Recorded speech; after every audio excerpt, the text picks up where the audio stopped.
You secure a $100 million valuation. The tech press sings your praises, and your startup looks like an unstoppable success. So why do so many companies reach this exact milestone only to completely crumble shortly after? Founders naturally chase these massive numbers. Securing a higher valuation means giving up less ownership for the same injection of cash. Plus, those eye-popping headlines act as a powerful magnet for recruiting top-tier talent. But when an investor agrees to that price, they are buying a steep trajectory of future growth. That headline number instantly becomes an aggressive performance barrier that you now have to clear just to survive.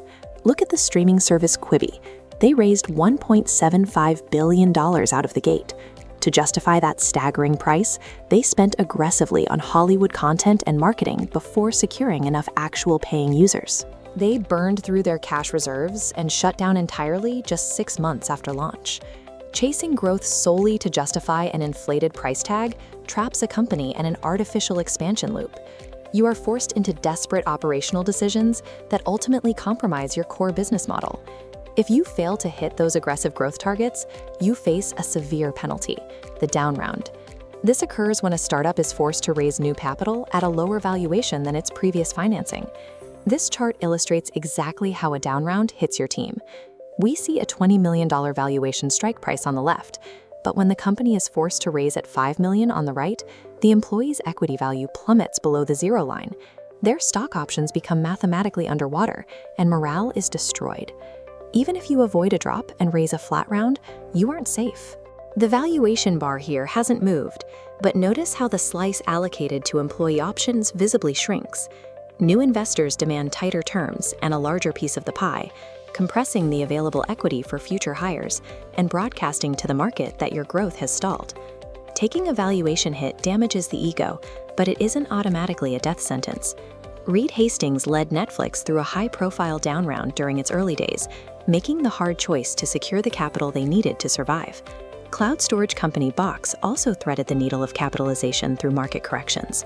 They prioritized survival and cash runway over maintaining a flawless valuation record. Taking a haircut on your valuation punishes the public cap table, but the truly fatal dangers are hidden away in private boardroom negotiations. There is a stark divide in venture deals.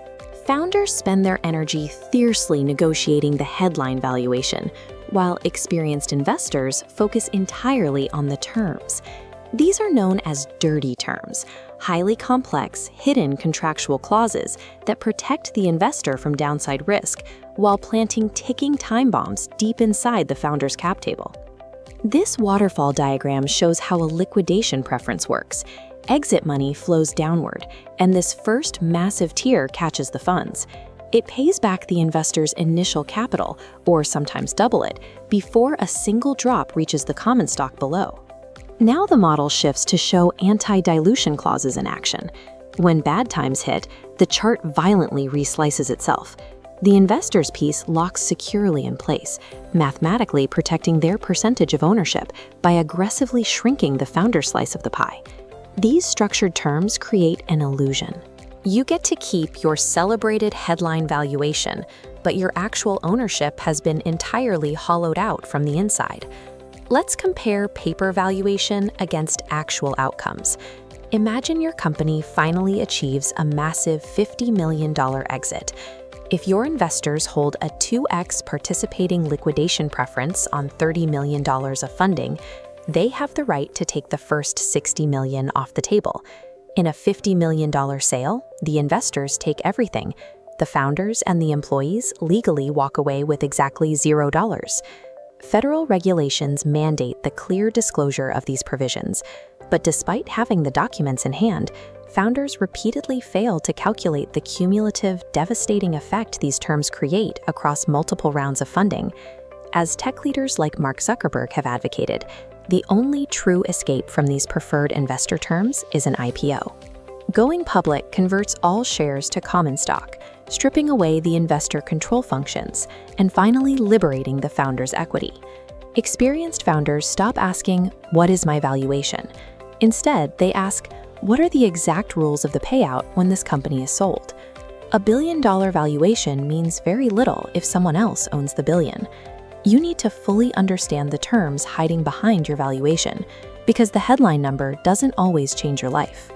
To help you protect your equity, grab our $497 VC Funding Blueprint Kit linked in the description below.